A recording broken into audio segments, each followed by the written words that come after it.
Continúo con el libro La República cuestionada en el campo de Turón, dice el traslado a Murtas. Después de depurada la guarnición que había sido la causante de las muertes en el destacamento de trabajo de Turón, una vez producido el relevo de los guardianes y de sus oficiales, se decidió trasladar el asentamiento al vecino pueblo de Murtas, localidad como la anterior de la provincia de Granada. Esto se realizó cuando los trabajos de la carretera estaban ya más cerca de Murtas que de Turón, y por lo tanto el desplazamiento a los Tajos era más corto desde la segunda localidad.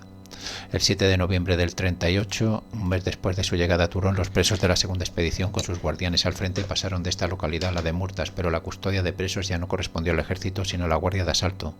Como anticipábamos anteriormente, la causa oficial del traslado a Murtas fue que las obras que se estaban realizando se encontraban ya más cerca del último que del primero y se hacía para ahorrar distancias en el traslado diario a los Tajos de trabajo. En este pueblo también fueron alojados en la iglesia, donde al amanecer eran formadas las brigadas para dirigirse al lugar del trabajo escoltados por los guardias del destacamento. En Murtas, la cuesta era menos pronunciada y el Tajo se iba por el trozo de carretera que ya se había construido, además de que la distancia era menor que en Turón. Después del traslado iban a coexistir dos mandos encargados de los presos, el de continuidad ejercido por el teniente Montilla y el nuevo desde finales de noviembre que iba a recaer en la persona del teniente de asalto Antonio de la Torre Panadero, el primero encargado de los presos políticos y el segundo de los presos militares que habían sido llevados a trabajar al mismo destacamento de Murtas. En una fase posterior, tras el ascenso a capitán del teniente Montilla, con fecha 8 de marzo del 39 fue designado para la custodia de todo el destacamento el teniente del Cuerpo de Seguridad y Asalto. Rebuscando en su expediente militar hemos podido saber que cuando ascendió al empleo de teniente de la Torre Panadero fue destinado a la plaza de Almería y destacado a últimos de noviembre para el pueblo de Murtas, Granada, con el fin de continuar el servicio y custodia de los detenidos. En este cometido se mantuvo hasta primeros de febrero del 39, en que regresó a Almería, donde fue detenido el 8 de junio del mismo año. Sobre el trato para con los presos del teniente Panadero nos informa un documento de Falange fechado el 8 de julio del 39 en el que se dice: dicho individuo permaneció en esta localidad en calidad de teniente de seguridad por espacio de 6 a 7 meses aproximadamente. Habiendo estado destacado en Turón, su trato con los presos fue bueno, siendo trasladado por tal motivo. El testimonio de uno de los presos de esta rotación, Antonio Salvador Idáñez, falangista, también es aclaratorio. Se comportó en el campo de trabajo de Murtas con los allí recluidos admirablemente, facilitándonos comidas y dándonos noticias de lo más confianza de la marcha de la guerra, por la cual lo avalo por encontrarse en la prisión militar del convento de la Compañía de María. Al final la guerra de este establecimiento religioso sirvió como prisión militar de Almería para los que con anterioridad a la guerra servían en el ejército, cuerpos de seguridad y asalto, instituto de la Guardia Civil y carabineros. En declaración de 29 de mayo del 40, el mismo testigo, Antonio Salvador Idáñez, añadía: conoce al encartado por haber sido jefe de destacamento de guardia de asalto y que fue enviado al campo de trabajo de Murtas, que cuando llegaban elementos tales como el sargento Campoy, de triste recuerdo para los presos, el teniente Panadero supo imponerse y procurar todo el bien posible para los presos.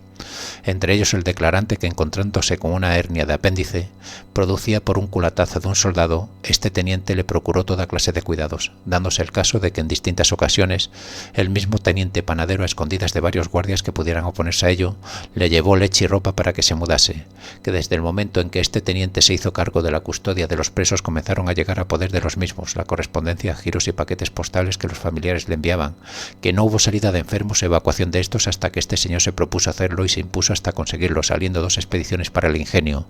Como podemos ver, con la llegada de los guardias de seguridad y asalto, y más en concreto con el mando de los mismos, el trato se humanizó en límites insospechados para Eduardo Santiago Linares. El trato se humanizó en límites insospechados para los componentes de la segunda expedición de presos. Incluso se permitió que el médico titular de Murtas atendiese las necesidades sanitarias de los internos. Así, el médico designado para asistir a los presos de la segunda rotación fue Eduardo Santiago Linares, que a la vez era titular de la localidad de Murtas, en Granada. En esta segunda ubicación del destacamento de trabajo se produjo alguna muerte por enfermedad, como la disentería. Fue el caso de José Ortega Tamayo, lo que produjo su debilitamiento y posterior fallecimiento. Otro motivo de fallecimiento fue el frío invernal de la localidad de Murtas. Debido a las bajas temperaturas, comenzaron a amanecer presos muertos por este motivo. Entre los presos se habilitó una solución para paliar el frío del interior del edificio religioso que les servía de protección y prisión, que fue la de hacer hogueras en el interior de la iglesia para calentarse. Aunque el espacio era grande, no tenía la respiración adecuada para evacuar el humo de las lumbres encendidas, lo que producía un ambiente enrarecido que apenas dejaba respirar a los que allí se encontraban recluidos. La falta de una chimenea o en vano abierto al exterior para la evacuación de humos se veía por la circunstancia que la mayoría de las veces la leña era verde recién traída del campo, provocando irritaciones oculares y asfixia en los internos que se alojaban en el interior del templo. Por procurarse leña seca en el interior del templo, en este caso una viga del techo, que al ser extraída de su lugar se produjo un derrumbe de la estructura. Fue apaleado Rafael Navarro Viciana, produciéndole la muerte. En esta ocasión los maltratos fueron efectuados por un capataz cordobés llamado Pascual y Pedro Márquez Valero. El capataz cordobés era el preso común y confidente de la Guardia de Turón Pascual García Romero, al que se le imputa la muerte de Rafael Navarro Viciana por el también detenido en esa época Vicente Vargas Benavides, quien dice en su contra: apaleó y maltrató a varios presos, entre ellos recuerda a Rafael Navarro Viciana de Almería y otro llamado Pedro Cupos será cuyos apellidos no recuerda,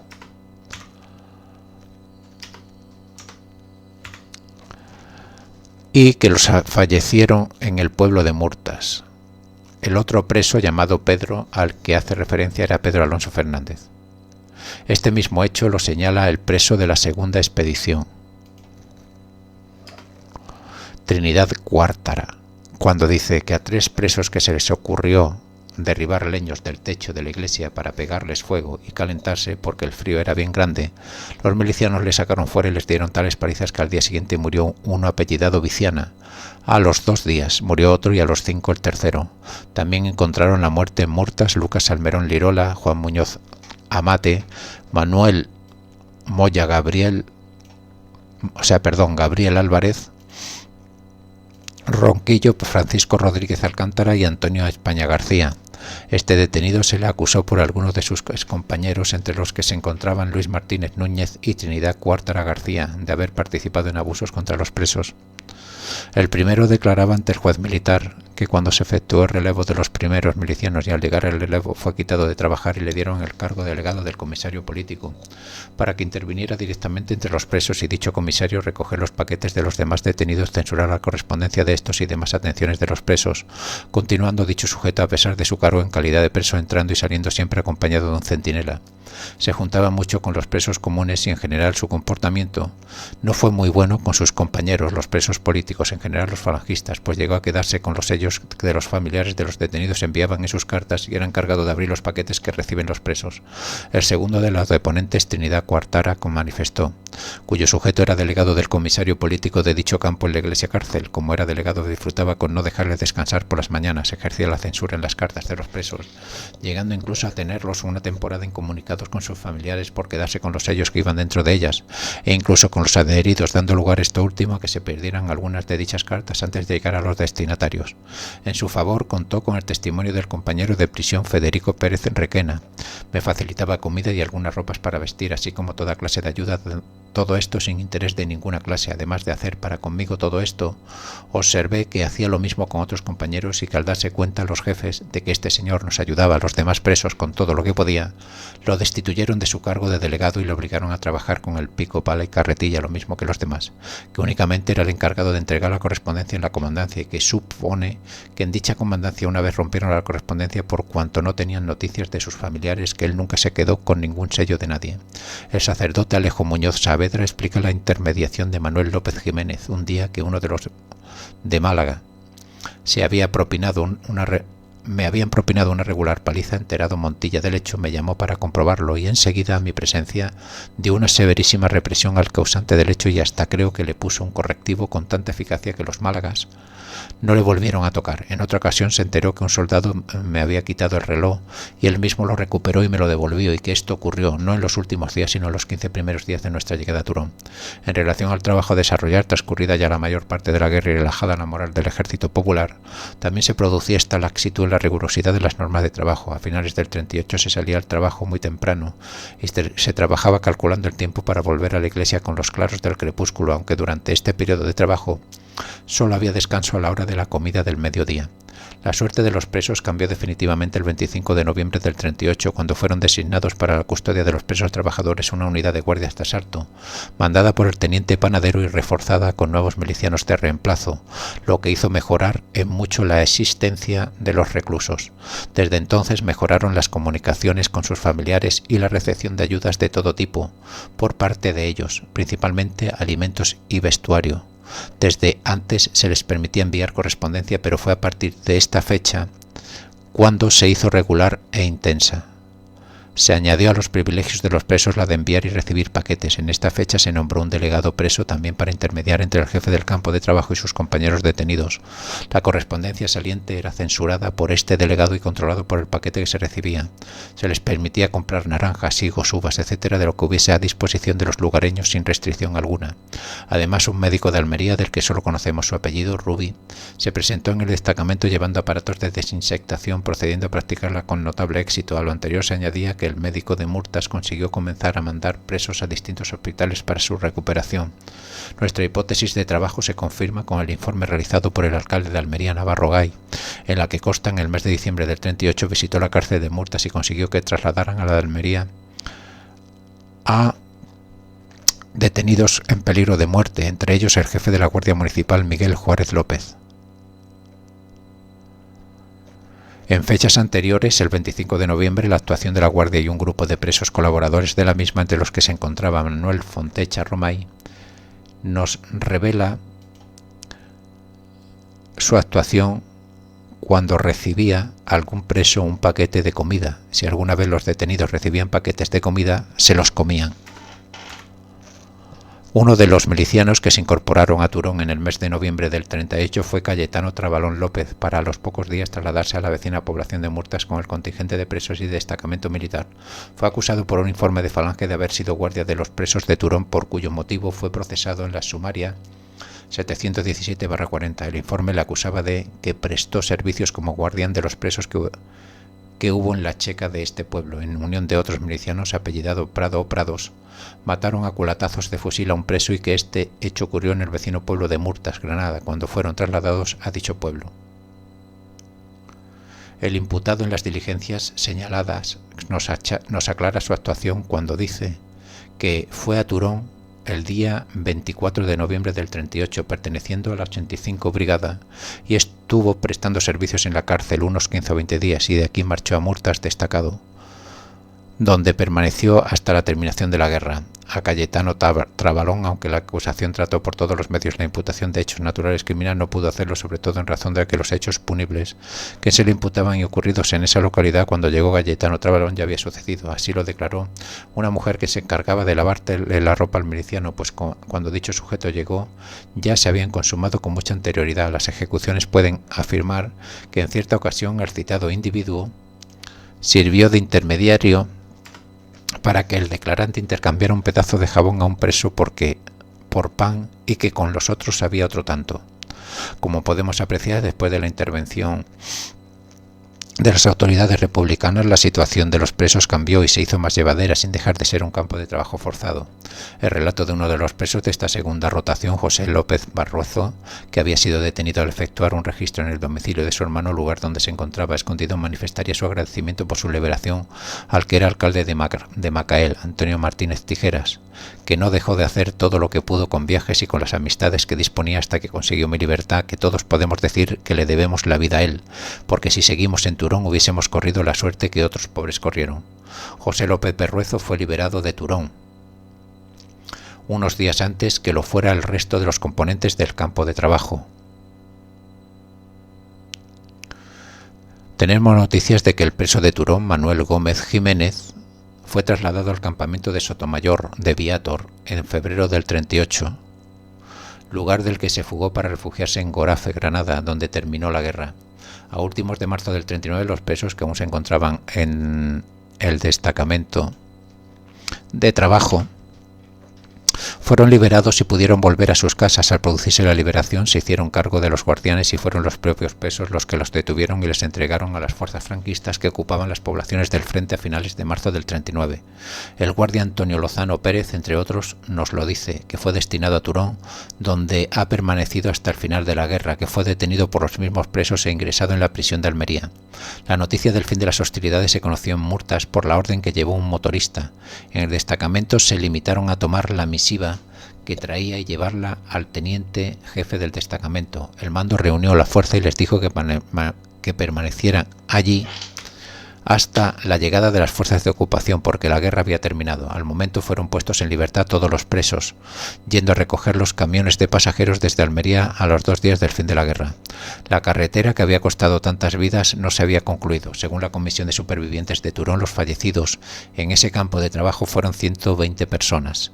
Aunque la realidad nos arroja cifras menores, no merma en absoluto las calamidades sufridas por los que tuvieron la desgracia de sufrir internamiento en ese campo de trabajo. Las expediciones de presos destinadas a la construcción de la carretera de Turón a Murtas fueron 2, pero pudieron ser 3. El que fuera director de prisión provincial de Almería, el Ingenio, así lo afirma en su declaración ante la justicia militar franquista, que el mismo gobernador, Cañas Espinosa, le ordenó una lista de 200 más para el mismo sitio, y que la Dirección General de Prisiones, a quien enteró telegráficamente de las exigencias del referido gobernador, debió llamar la atención a este por cuanto no se llevó a cabo la expedición. Esta manifestación es corroborada por el escrito presentado por el abogado Juan Navarro, que fuera secretario del Ayuntamiento de Sorbas. Fue quien evitó la tercera saca de presos para Turón, que a todo trance quería llevar el gobernador Cañas Espinosa. En el año 39, muy próximo al fin de la guerra, llevaron una nueva expedición de presos, pero esta vez eran algunos muy pocos presos de Almería, prisioneros de guerra españoles, 2 o 3 marroquíes y el resto italianos. Los italianos y los marroquíes llegaban desde la venta de Araoz, en Benadux, otro campo de trabajo establecido en el término de Benadux, y que debemos tratar en otro trabajo monográfico. Estos trabajaban aparte de los españoles, pero coincidían todos en la iglesia, durmiendo unos en una nave y otros en la otra. Esta expedición fue llevada directamente a Murtas, donde ya estaban todos los demás presos. El día 28 de marzo del 39 se pudo advertir algo raro en los guardianes y alguien trajo la noticia de que la guerra había acabado. En efecto, el día 29 les fueron abiertas las puertas de la iglesia por la mañana y cuando salieron no encontraron a nadie, salvo algunos guardias que se habían portado bien con el personal recluso. Por todas partes se veían fusiles abandonados, uniformes, etc. En ese momento se nombró jefe militar de Murtas a un capitán de artillería hecho prisionero en combate, quien ordenó se distribuyesen los presos por las casas del pueblo y se les diera de comer, a lo que accedieron gustosos los vecinos, dándoles de comer y en no pocos casos la ropa y asistencia médica que precisaron. En ese mismo día tuvieron noticias de que se les enviaba camiones desde Almería para recogerlos. Algunos no pudieron esperar y comenzaron a andar por la carretera por la que llegaron hasta Berja, donde en vehículos particulares embarcaron para llegar a la capital almeriense. La relación de los fallecidos de la segunda expedición en la localidad de Murtas es la que sigue. Bueno, aquí empieza a haber una relación otra vez de presos. Al final de la guerra se publicaron anuncios en la prensa almeriense para que se personasen en el juzgado sito en la calle Gerona número 3 todas las personas que conociesen algo de lo sucedido en Turón, al mismo tiempo que se perseguía a todo aquel que hubiese estado en Turón como soldado miliciano o mando del mismo. Un total de 37 tumbas de fallecidos en el campo de trabajo de Turón fueron exhumadas por la Comisión de Excautivos de Almería, retirados los cadáveres y conducidos a dicha capital. La Delegación Provincial de Excautivos estuvo situada en la Plaza Marqués de Heredia 5 de Almería hasta su desaparición.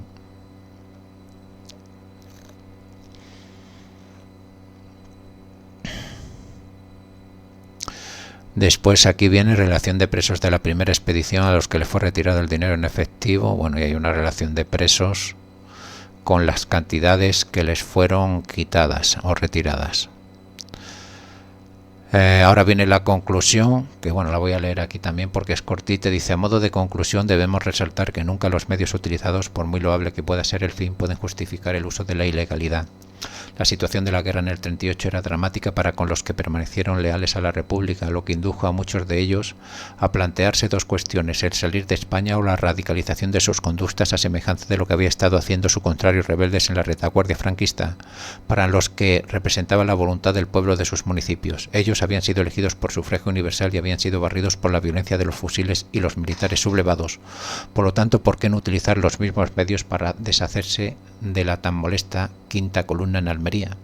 Desde la perspectiva de los años transcurridos, desde la finalización de la lucha entre españoles, producto de la sinrazón de las clases detentadoras de los medios de producción, que se resistían a perder lo que creían eran derechos heredados y permanentes sobre la mano de obra trabajadora. Esta situación llevó al extremo de llevar a la mayor miseria a un conjunto amplio de obreros y jornaleros que trabajaban interminables horas para no poder ni alimentar a sus familias, mientras otras que tenían a gala el no tener que trabajar vivían en la opulencia con el trabajo de una gran masa de hombres sometidos al extremo de la semiesclavitud, donde no había ningún derecho y era la voluntad de los señores lo que decían los pleitos sobre cualquier disputa, ya que además de controlar los medios de producción, también los hacían de todos los resortes del poder político, económico, eclesiástico, etc. En resumen, no había justicia y solo les quedaba la desesperación. Fue esta situación la que llevó a unos hombres que antes de la guerra laboraban pacíficamente para ganar el sustento de sus familias, lo que les llevó a comportarse como lobos sedientos de sangre de los que les explotaban. Estaban acostumbrados a sufrir la impiedad, le aplicaron a sus amos cuando tuvieron oportunidad para ello. Nada justifica la actuación de unos hombres para contra otros, pero a veces es comprensible una actuación en un momento determinado cuando solo se ha conocido esta aptitud desde el nacimiento. Nosotros, desde la perspectiva del tiempo, rechazamos los hechos producidos en este campo de trabajo de Turón como execrables a todas luces y debemos conocerlos para no volver jamás a repetirlos. Para ello hay que saber analizar, comprender y perdonar, pero devolviendo la dignidad a los que la perdieron durante tantos años y aún sufren la mofa de muchos de los que los desprecian justificando una sublevación militar que lo único que nos ha deparado es un atraso social y económico de 40 años y donde todavía no se ha sabido superar las diferencias entre vencedores y vencidos. Bien, aquí hay un apéndice, presos de Turón, con los nombres, residencia, profesión, observaciones y la expedición a la que pertenecían. Aquí pone fallecidos 8, sobrevivientes 24, sin datos 2. Este es el bloque de 34 que pone aquí.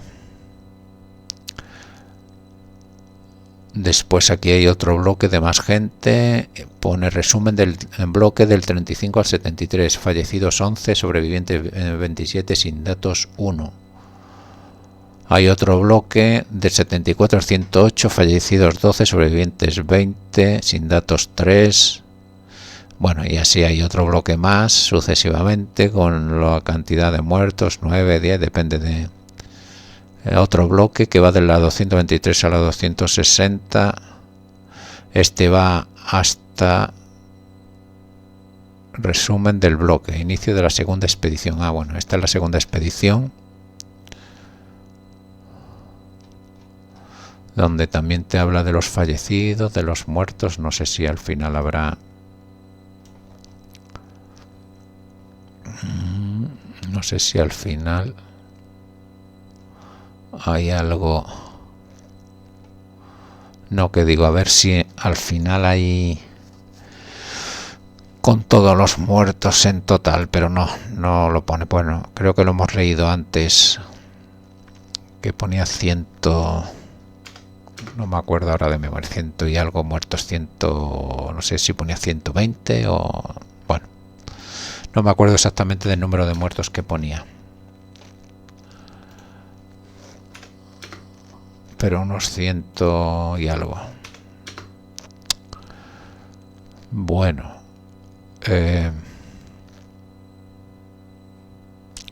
Aquí acaba el libro.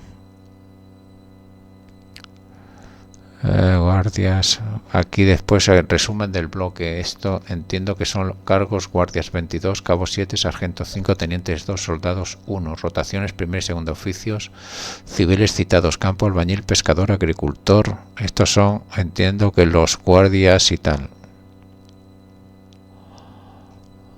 Entiendo. Sobrevivió a empleado agricultor. Esto no, es que no sé, cargos. Estos son los cargos: guardias, cabos, sargentos y oficiales, o sea, y oficios civiles citados. Bueno, pues ya está. Hasta aquí llega el libro.